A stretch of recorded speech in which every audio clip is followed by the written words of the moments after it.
மத்திய பிரதேச மாநிலத்தில் மொத்தமுள்ள 29 மக்களவை தொகுதிகளுக்கு 4 கட்டங்களாக வாக்குப்பதிவு நடைபெறுகின்றது.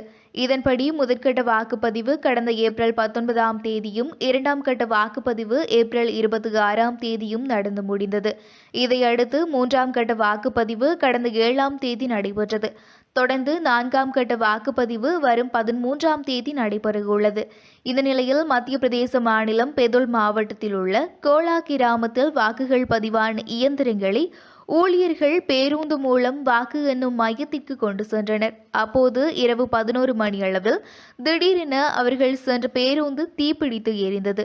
உடனடியாக பேருந்தில் இருந்து அனைவரும் வெளியேறியதால் பெரும் உயிர் சேதம் தவிர்க்கப்பட்டது. ஆனால் பேருந்தில் இருந்த 4 வாக்குப்பதிவு இயந்திரங்கள் முற்றிலும் எரிந்து நாசமானதாக அதிகாரிகள் தெரிவித்துள்ளனர்.